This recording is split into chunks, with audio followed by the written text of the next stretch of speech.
we go. All right. Hey there, Melissa. I'm so glad that we could get together for this interview to throw on the podcast. And you're just, what I love about you, Melissa, is you show the heck up all over the place.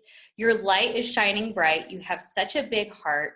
And I mean, what you're doing in the world is just incredible. So, Melissa, tell us about, I was first introduced to you through Facebook and your Facebook group, Fierce Leadership, or the Fierce AF sisterhood that you have. So tell us about that. Well, thank you, Sara, for having me. This was an honor to be asked to join you. I appreciate it very much. So I wanted to have a community of fierce, ambitious, high-achieving women leaders where they could feel safe to honor some of the struggles that they experience, but not step into the victimhood that can sometimes happen and impede their progress. So I created this group, and it's grown fast and furious, and we just have a group of amazing women there. They're powerful women. Powerful. Well, and you are a powerful, strong leader, which is so incredible. So tell us kind of where the whole concept of creating this community came from, creating this group. Like where in your journey did this come from? Sure. So when I started coaching about, I think it's 5 years ago now, I had come out of an interesting divorce. That's how we'll phrase it.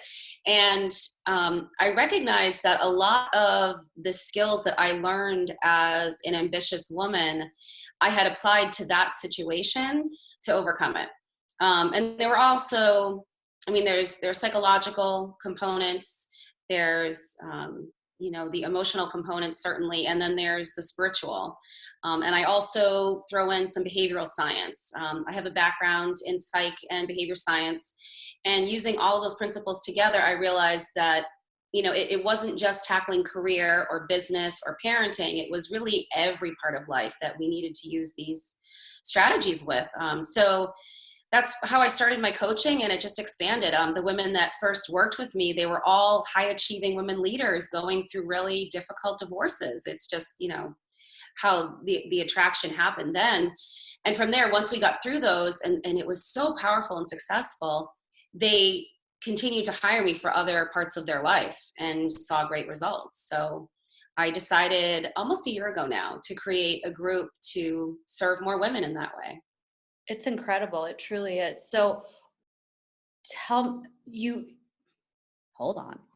We'll come back. I'll edit this out. Where in your background did you discover that you were such a fierce leader and you needed to harness this fierceness and bring it forward into the world? So from the time I was little, my mom used to comfort me when I would come inside and people, kids outside had said, "You're bossy, Melissa." And she would say, "No, you're a leader." She said that my entire life. And so I kind of always got this sense, and I don't take no for an answer. I go about it in as loving and kind a way as I can, but in my mind, if I can see something, I can achieve it or I can be it.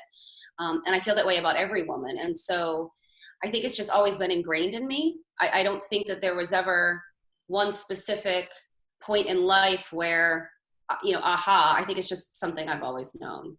Mm-hmm, mm-hmm. So tell me, one of the things that you've recently been talking about is the necessity for women to set up boundaries. And with that, when they're charging forward, how that can affect just the imposter syndrome. So talk to us about that, because I think that's super, super powerful. Sure, I'd love to. So boundaries for me, what I found, anytime that I have been ready to step into the next version of who I am, to let some of the layers go of conditioning and just really fully step into it and claim it. That's when I had found personally that boundaries felt a little off, because people, situations, places, when you step into that next version, a lot of that can fall away. And so you're having to navigate those boundaries and then also navigate the new boundaries for like this new place you're stepping into. And it can feel disingenuous at times in this old place that you were and in this new place, because you're still kind of grappling with, okay, who am I? What am I? What's going on? And so trying to, it's almost like you're on the fence and you don't know which way to go. And that can feel like you're an imposter in both places at one time, which for me is a lot of why I talk about, first of all, having to create and maintain fierce boundaries, which again is more about what you're allowing into your experience. I don't like to think of exclusion. I like to think of what we're including in our lives. But also that we can't look back. Like there is no looking back. We can't look back and reason. We can't look back and question. It's always movement forward. And that's one of the things I work with my clients on all the time, is to stop digging in the wound, because that just happens so much. And then that keeps that perpetuation of I'm an imposter in this new part of my life going. Yeah, stop digging in the wound. I remember the first time I heard you say that. It was so powerful for me, because once I had a coach, I'm not going to say who it was, but she really had this thing like, we need to go back and relive your childhood so you can get over it and move forward. And I'm like, I've dealt with it. I don't want to relive it. I don't want to go back there. I want to go forward. And she's like, well, you need to go back to go forward. And I think I told you this once before. It was the most jarring, painful year of my life.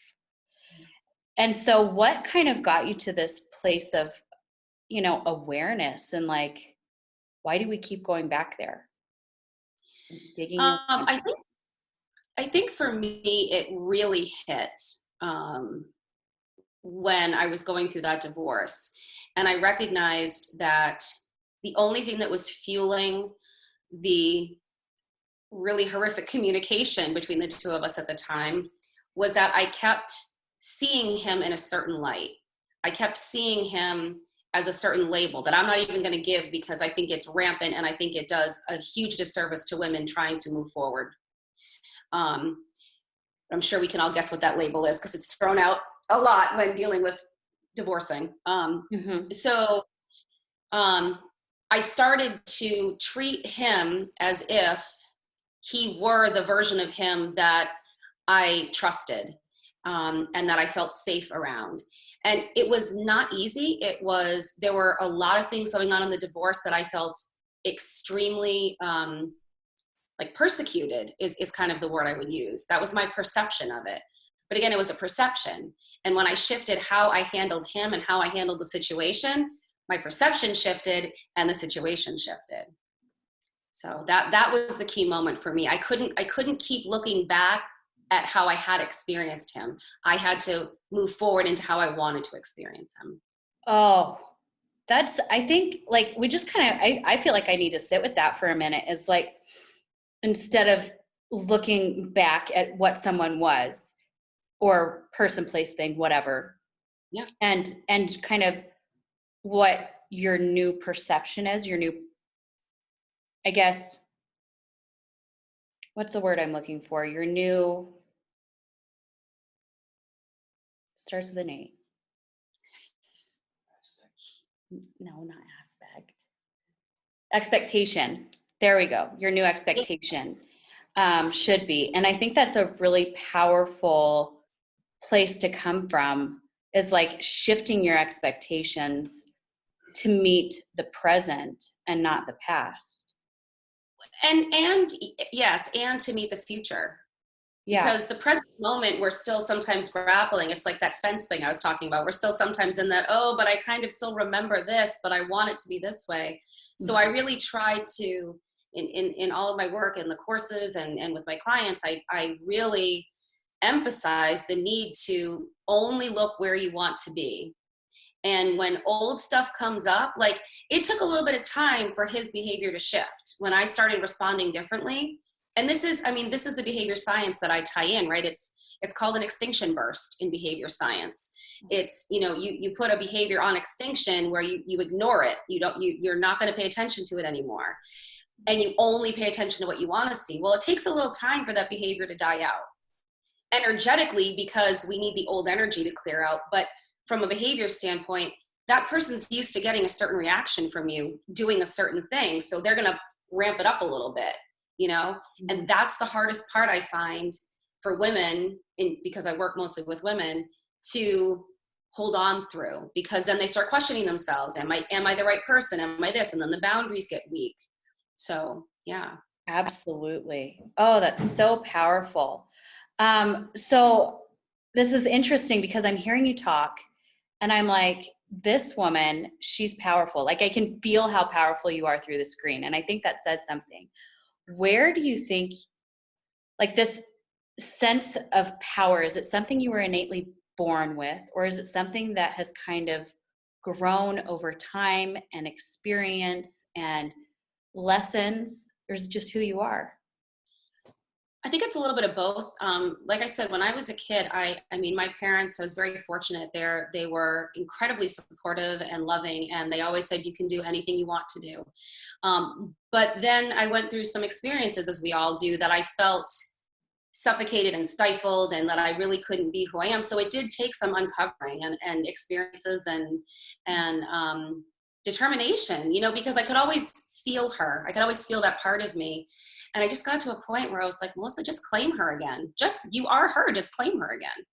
Oh, that is so good. I think that's something that so many women, especially women, we have a tendency when, and I'm speaking for myself mostly. So when my husband and I got married, I went from being this very independent, driven, focused, you know, entrepreneur. I had my kids, I knew who I was. And then I married my husband and I'm like, what just happened? Like I lost myself, you know what I mean? And slowly I'm finding myself over time. But I think for so many women, when we bring another person into our life or we change something and our expectation of what that other person wants, our expectation, not even what they tell us their expectation is, right? Right. Yes. And we have a tendency to, like, it's almost like on purpose, on accident, we lose ourselves, right? Yep. That's a great way to put it. It's crazy. It's the craziest thing. So tell me more. Tell me, what are some of your like top tips for women right now who want to harness their inner fierceness or rediscover who they are? Sure. So one thing that I this is a tip, but it also came up for me to talk about when you mentioned expectations. I like to use the term expectancy rather than expectation. And because expectancy is a state, it's a state of being. An expectation is like it's come into being. And I think when we have expectations, we limit. Even if they're, you know, even if we set goals or expect, whatever word you want to use, and they're the highest goal we can ever have, you know, that we can fathom at this moment, it's still a limit, because there's still something else that, you know, better or more aligned that we could be letting in. So I like to think of it more in terms of state. And that ties into my first tip, which is to start with how you want to feel. It's never the thing, it's never the man, it's never the money, it's none of those things. It's how you want to feel. And I will tell you, when I started practicing that maybe 7 or 8 years ago, it shifted everything. And, you know, I was at a point where my life was very, very, even honestly, in the last 3 years, my life is so much different and far better than I even could have imagined, truly. But I always go back to, whenever I find my mind doing that, you know, I have to figure out the details, I have to force it. I always pause and say, how do I want to feel? And then I stay general until I can allow the details to kind of fill in. And they always do. You know, there's the thing that I find with ambitious, high achieving women is we tend to want to force, because we feel like we have to have everything mapped out and then move along this path, hitting every marker on the map, right? And we can check those boxes off and we'll get our certificate for the wall or whatever it is. And I have found that I have been able to, I want to say achieve, it's allow more into my life by just focusing on how I want to feel and trusting that what I want will be delivered every time. And it's the second tip that I have too is to you decide how you want to feel, and then from there, as long as it feels expansive, make statements based on things that you would do if you were already that version of you. So like, let's say, like for me, when I was starting this business, um, I had a vision in my mind. It was a feeling to begin with, and then it was more of a vision. It kind of came into focus a little bit of what I wanted this to be and who I wanted to serve. And I would start from there saying things like, thank you that I serve this many women in this way. And I wasn't doing it yet, but I could feel into that version of me. And then I would take action as though that were already true. Which from what I'm hearing you say though, there's a slight nuance to that from like positive affirmation, right? Oh, Like, yeah. I mean, it doesn't sound like a positive affirmation. In my mind, a positive affirmation is basically a lie we tell ourselves until we believe it, right? Yeah. Which, what you're saying with making a statement of the things you will be doing, and once you have that feeling, um, it's super powerful because it's more than affirmation, it's future casting. Yes. And it's inspired from the, how do I want to feel? And then, okay, as I'm feeling this in this role, oh, this is okay, great. This is what the vision is for this. Thank you that this is what I'm living. So it's not contrived. It's not some forcing of, that's why I called it the fierce AF sisterhood, because being fierce is about flow. It's truly allowing flow and not giving into the temptation to force. And so when you get these insights and inspiration from that flow place, and then you reinforce that and take action as that woman,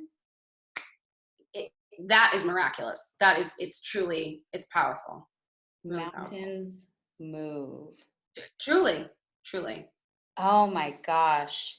Seriously, like I'm over here just like, yeah, I get it. I get it. I get it. Like having this conversation, when you can feel something super powerful, like a conversation or a state of being or whatever in your body. So Yes. it's like, as you're talking about this and I'm kind of envisioning all of it, I'm feeling my chest feels open, right? I feel more grounded to the floor. And you're just talking about what you're doing. And that's incredible. That's incredible. So, oh, truly, truly, so incredible. Just having a conversation about it.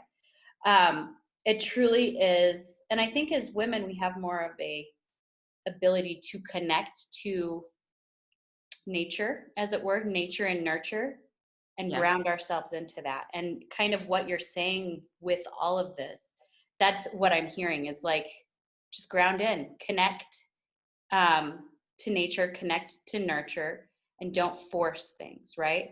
Just allow.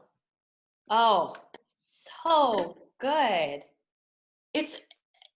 And for me, this is the healing that happens for women who are like us and women who gravitate toward us, right, for guidance, is that it's not about looking back and going, okay, why do I have more masculine energy? Why do I have, these trauma wounds? Why do I have this attachment pattern?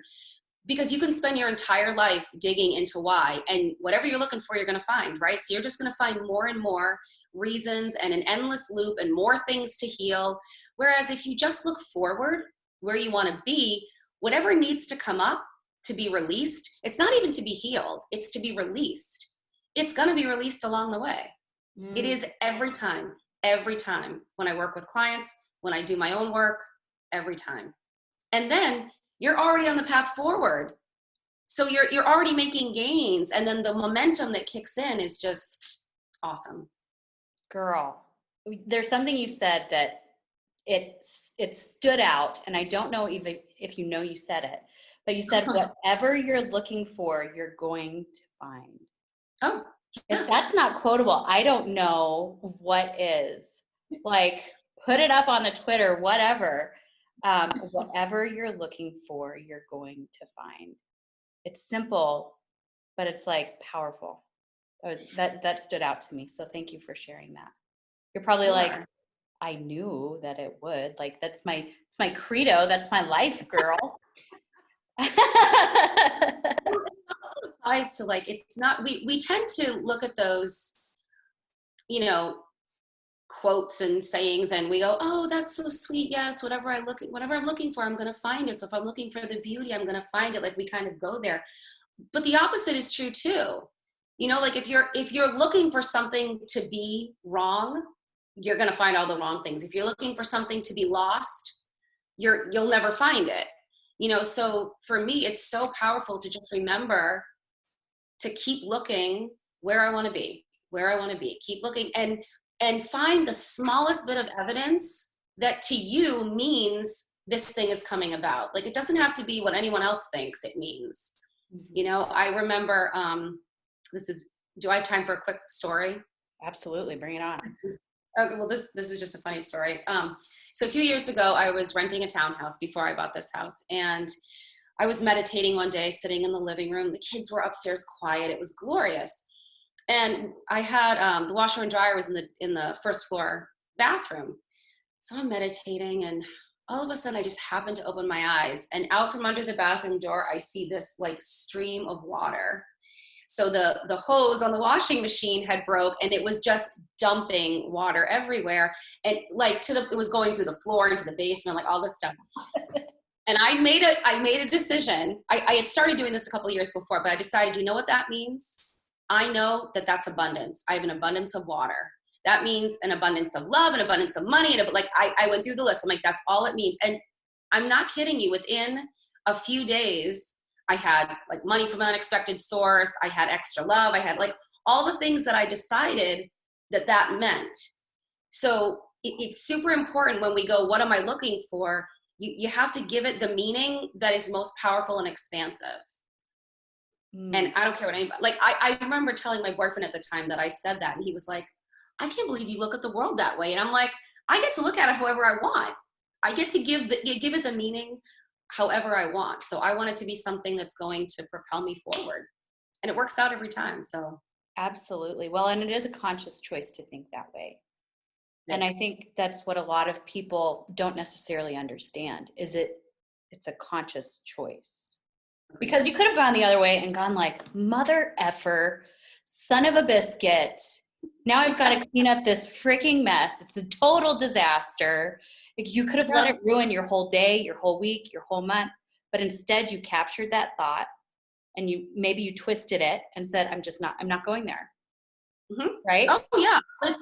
It's not like this is every time. It's a lot more automatic now because I've practiced it, but it's a practice. It's something that it's a choice, but then it's a practice. So yeah. When did you realize, was there like a certain age or a certain experience that you had where you're like, I can choose what my thoughts are? Or was it just something that's, as you said earlier, just innately grown in you? No, that was something I was not aware of. I want to say that was probably around the time of the divorce that I was talking about. Because I think once I recognized that I could focus on what I wanted to see from him, I was like, oh, what else can I choose? You know, like that's interesting.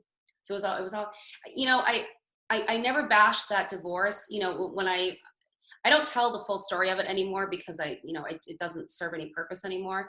But I remember when I used to, people would be like, how did you live through that? Like it's horrific. And I never looked at it that way. I always knew that it was, I remember being in some of those moments during it and feeling like I was not quite in my body. And I remember going, there's some kind of change happening right now. Like this, and I don't want to call it like an awakening, but it was definitely something that propelled me into my power.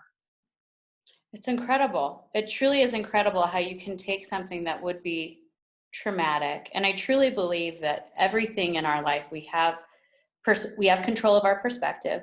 We have control of the intention, and we have control of the meaning, which I think are all kind of in one cute little box.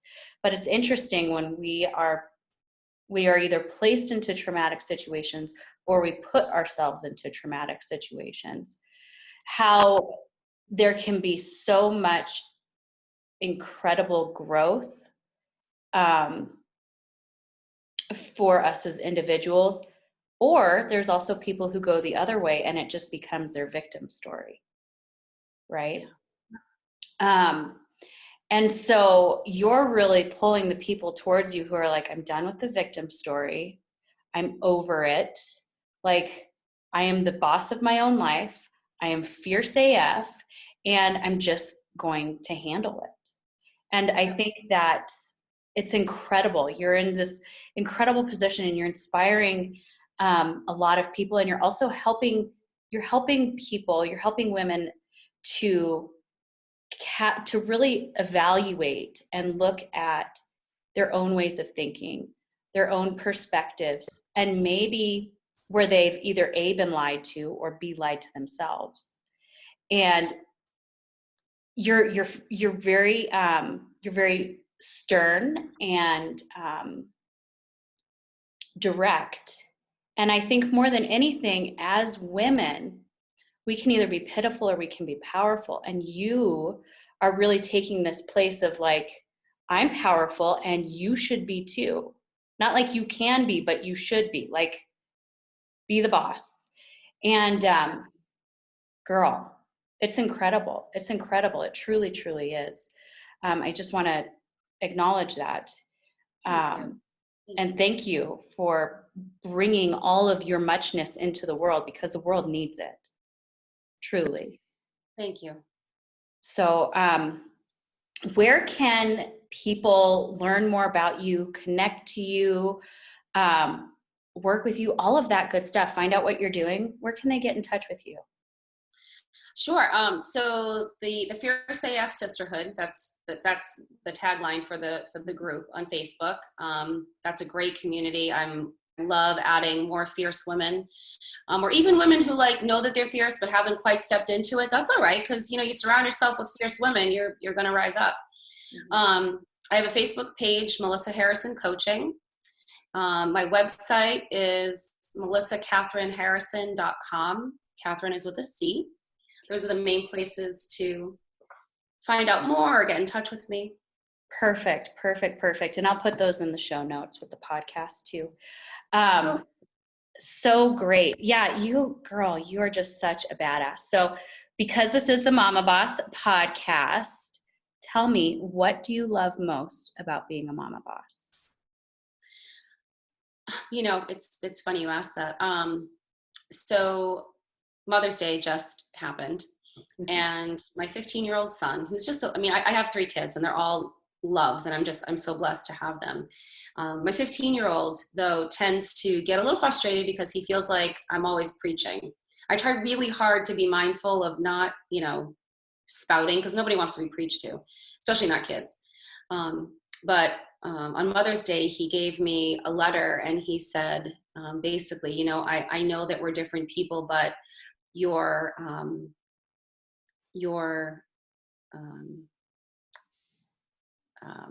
what's the word, when your example, he said, your example has allowed me to be more of who I am, and your faith in me has allowed me to, become more. And I really respect how hard you work. And it was all of the things that I never even expected to hear. So knowing that I'm setting an example, and that I can even reach a 15-year-old boy, my son, who what 15-year-old boy wants to, hear that from his mom, or, so there's that aspect. And I think too, for my daughter who's 10, she's more fierce than we are. Like, watch out. And it's nothing that it's truly just example. It's truly just me being who I am, and being able to see that she's growing into her own powerful self that's my favorite part. That's incredible. Well, powerful women raise powerful children. So, girl, Awesome. I value you so much. I love what you're doing in the world. You are helping so many people. You're shifting paradigms and perspectives. And it's a beautiful thing to have been invited into and to be a part of. And so thank you for that. Thank you for hopping on, doing this interview with me. And I'm so, so grateful for you. Oh, Sarah, thank you for having me and for being part of our group. I love having you there and your contributions. It's a powerful, powerful alchemy that we're doing here. So thank you so much. Incredible. It's incredible.